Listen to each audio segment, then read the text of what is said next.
Welcome back, guys, to SMITE Guides. This is the Bride Cry, and today we're talking about Artemis. Artemis is a hunter that used to be super popular, super big and competitive in the beginning of Season 9. Fell off towards the end of Season 9 just because they nerfed her into oblivion because everyone was playing her. You saw her a little bit towards the end of Season 8, but really you don't see her at all in Season 10, and I'm kind of surprised because I think she's still strong. The reason most people don't play her is because she's really bad at getting away.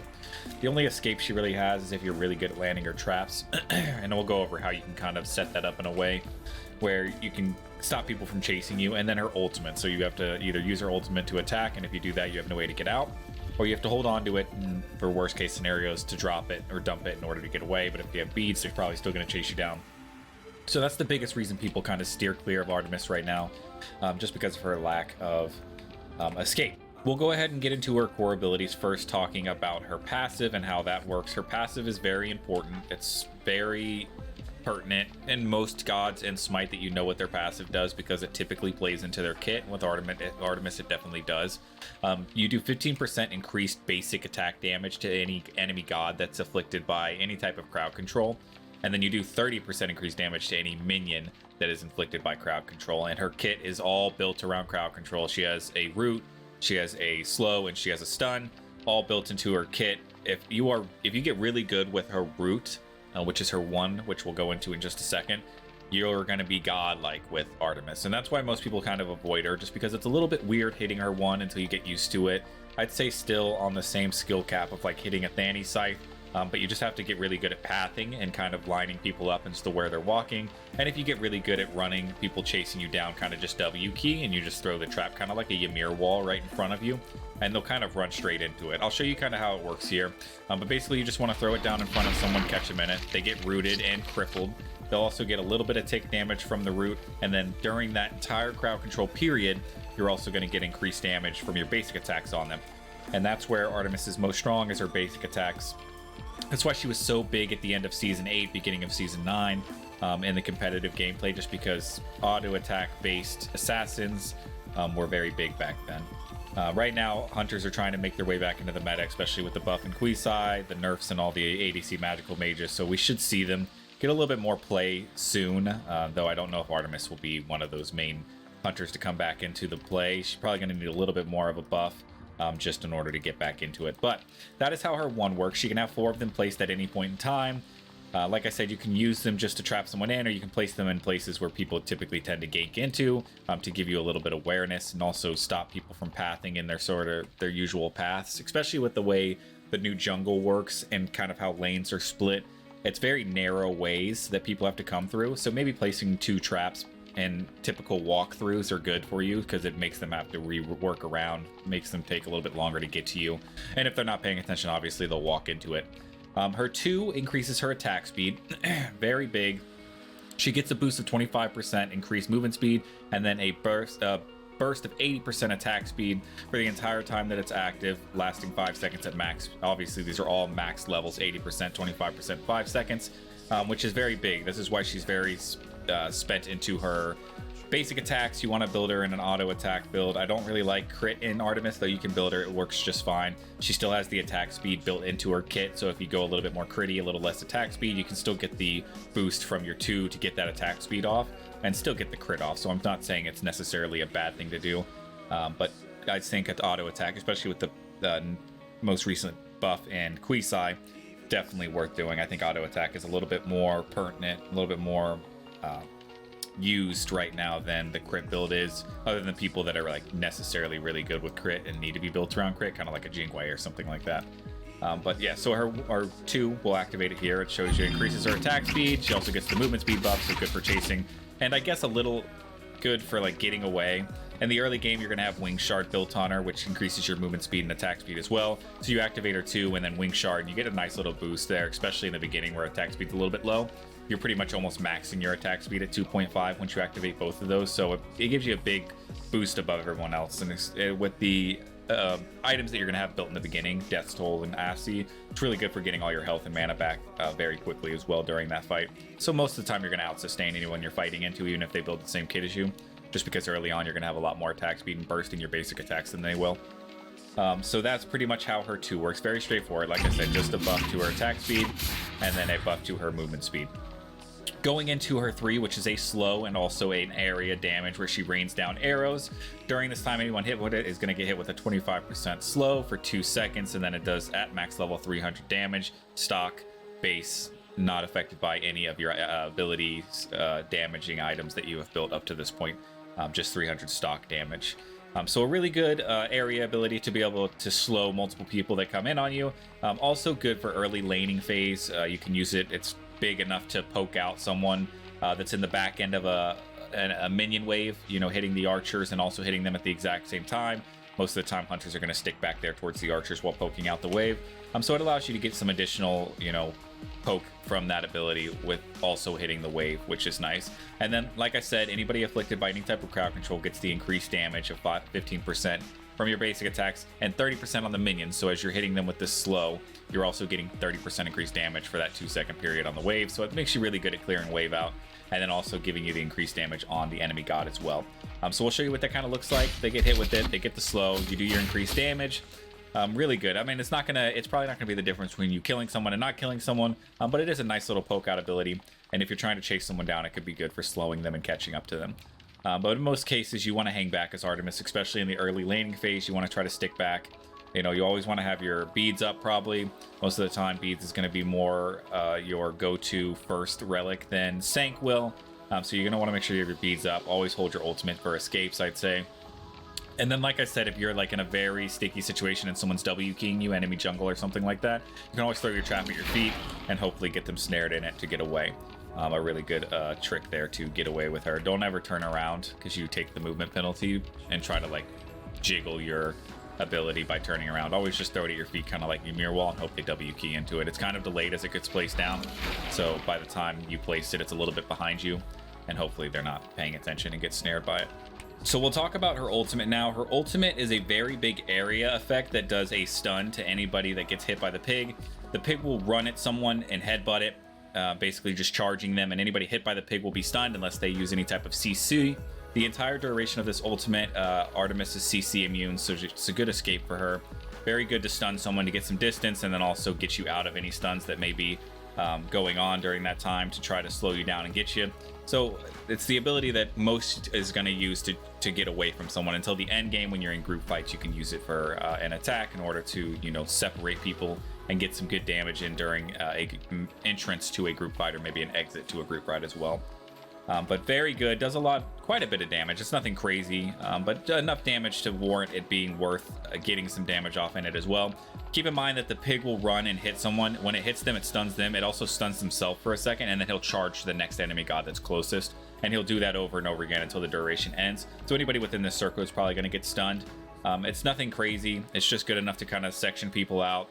Again, mostly used for Artemis in the early to mid game as an escape, and then towards the late game entering into fights, stunning people and getting them picked off, which is nice as well. So that goes into her ultimate.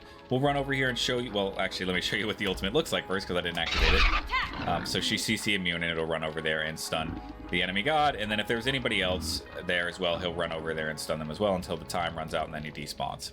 We'll go over here and show you what a full burst of her abilities look like. We'll first do just standard auto attacks with her full build. Now keep in mind, this is someone that's not built out completely.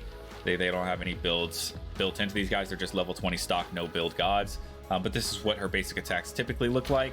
Doing quite a bit of damage. You know, this is a warrior, so it shows you that you can do pretty good. You spawn into someone that's a little bit more squishy. Someone that's probably not going to build any type of protections anyway. And you're going to do quite a bit of damage to them. Now we'll show you what it looks like once you've built out. Let me go ahead and kill him real quick. Hopefully we don't get the proc. Alright, we didn't get the proc. Good. Odysseus spoke proc that second raw, which is why he kept attacking us there. But I'll show you what it looks like once you've fully built out and bursted them with your abilities, getting that increased damage for the stun and or slow that you use. I will say that if you are able to land a root on them, you want to land the root, hit them with a few basics, let them get out of the root, and then hit them with the slow. That way you're constantly refreshing that increased basic attack damage on them. Don't throw the whole kit on them all at once. It's also good. It's just really good to spread that 15% increased damage out, so the time period is a lot longer. But I'll show you what it looks like. You hit someone with the root, you do increased damage to them. Root ends, you hit them with the rest of your abilities quite a bit. Now keep in mind that this is a raw with no build on them. but he is level 20, so in most cases you probably do a little bit less damage, but maybe not, especially to like a Guan like this, though you have Quisai built, so the bigger his health pool is, the more damage you're going to do to him anyway. But just so you can see, he'll do just as much damage to a Guan as you will. We're going to run from this one just because there's no point in fighting him, but I didn't activate my 2 there, which will do more. I actually do that because I don't know why I didn't activate my 2 there, but I'll show you what that looks like as well. Get out of this. Really good for strafing, Double kill. just because that increased movement speed. You move like a jaguar. Chasing someone down as well, but really good for hitting your 2 and kind of back strafing because you get the increased movement speed, so the penalty's kind of like not there, null and void. We'll talk about her build. So I've got the most standard build, the auto attack base build on her here. Typically, I'm always going to go Death Toll into Aussie just because that's like the starters for hunters right now. The sustain is nasty until they nerf Aussie. It's just too good not to build, so that'll be your first item. It also gives you some really good stock physical power in the beginning, and then also the attack speed that you're going to want. After that, you're going to go into an Executioner. You're not going to upgrade for Executioner up to Ferocious until like probably 4th or 5th item. You can also do it late if you want to. If you're having enough gold to get these items off, you might as well finish them and then build it. But definitely don't finish it, until you get off into like Ovo or Silver Branch Bow, then maybe you can pop it up to its next tier. After Executioner, first off, this gives you your sustain, these first 2 items. Second off, this one gives you your penetration. It gives you attack speed and power, but your penetration through anybody that has physical prots going into your guardians or your warriors early game, this is going to help you with that. If you go into like a tanky jungle, which typically doesn't happen, it'll also help you, but mainly just for poking out those, giving you that additional penetration to anybody with prots. Going into Quisai, it's going to help you you want to build this a little bit later. 4th item's probably good because by then the laning phase is starting to phase out. You're starting to move over, you're starting to take objectives like Gold Fury, maybe getting some ganks on. This is going to be the point in the game where you're going to start coming into the group. Everyone's going to start coming off their lanes and fighting in 3-4 mans, and then the 5 mans are going to come maybe probably around 5th item. But big group battles are going to start happening right around here. So Quisai is going to help you with that Guardian Warrior that's ganking in, taking down people that are over that 2,000 health pool, and scaling up. So Quisai is also nice. It also gives you the 25% attack speed and some more power there. Oboe is nice. You can build Oboe a little bit earlier. You can also build it late. I think Odysseus' bow, because the proc is really nice.